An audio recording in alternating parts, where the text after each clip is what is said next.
Okay, so the book we're looking at today starts out sounding like, standard financial advice, but it takes a very, very hard left turn into spiritual warfare almost immediately. Hmm. We're doing a deep dive into money as a defense, the revival of biblical stewardship. Right. And this is definitely not your typical investment guide. I mean, the author, John Sidney Martin, he's not writing from Wall Street. He's a former career law enforcement officer. Stop. A cop, yeah. And he completely pivots to what he calls biblical financial literacy. And this was after, and this is his story, a visitation from Jesus in a basement apartment. Wow.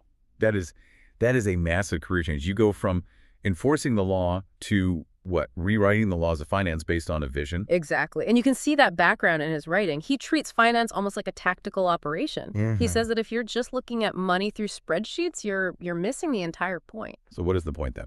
He believes ownership is a myth and that money is actually a weapon. A weapon. Okay. Yeah. But he starts with a pretty grounded metaphor, doesn't he? The ant. He does. From Proverbs 6.6.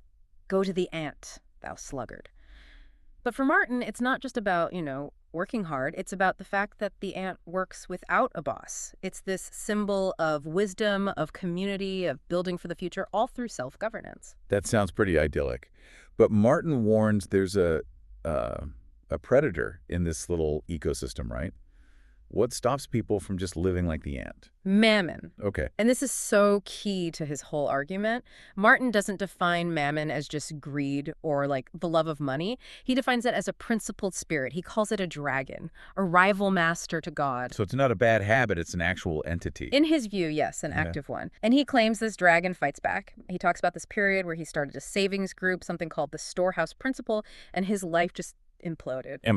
Homelessness, a tumor. He saw these things not as just bad luck, but as a spiritual counterattack, a direct response for threatening Mammon's territory. Which I guess leads to the book's core conflict, this idea of ownership versus stewardship. But he uses a term here that feels pretty aggressive. He talks about the thief nature. It is aggressive, yeah. But it's totally consistent with his logic. Martin's argument is that God is the sole singular owner of everything. Everything. The earth, the resources, even the people on it. Everything. So if I say, this is my house, or this is my money, I'm a thief. It's a jurisdictional argument. That's how he'd put it. Martin claims if God created the matter that built the house and you claim ownership instead of, say, management, you're basically stealing the title deed from the creator. So the whole goal is to shift your mentality. Right. To move from an ownership mentality to a stewardship mentality. You manage God's resources, you never possess them. Okay, so let's move from the theology to the practical side of this. He didn't just write a book, he tried to build something. M.I.A.D Holdings. What is the actual goal there? Right. M.I.A.D stands for Money as a Defense. He envisions it as a private sovereign wealth fund. I mean, think of it like he's trying to build a national treasury for Christianity. That sounds massive. And you have to ask, is this just another version of the prosperity gospel from the 80s?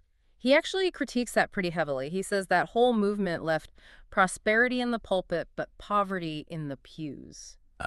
He's not pushing for a prosperity gospel. He's pushing for a posterity gospel. Posterity, meaning it's about the future. For the next generation. Exactly. Prosperity is about you getting a blessing today. Posterity is about securing God's ownership of assets for the generations that come after you. He even breaks it down into a strategy he calls HEEE. HEE. Housing, education, economics, and entrepreneurship. That sounds less like a church service and more like a city planning commission. And that's exactly the point. He's talking about building actual, tangible infrastructure that outlives any single person. It's not about just praying for a bigger paycheck next week. It's about building a system. And he ties this back to that storehouse principle, right? Yes. This idea of perpetual savings that he believes will trigger a kind of supernatural multiplication of the resources. So if everyone does this, if they stop owning, start stewarding, build this infrastructure, what's the end game? What does that look like? Commonwealth. He explicitly wants to replicate the model of the early church in the book of Acts, chapter 2. Where believers held all things in common, and this is the crucial point for him, there was no lack among them. It's a bold vision, to say the least. It is, and it brings us right back to his most provocative point. You cannot serve two masters, God and Mammon. But Martin says the solution isn't to just run away from money. He challenges you, the reader, to befriend the unrighteous mammon. Befriend the dragon, the thing that's attacking you. In a way, I think he means you have to master money so you can use it for what he calls eternal habitations, instead of letting it master you. It's about learning to use the weapon without being consumed by it.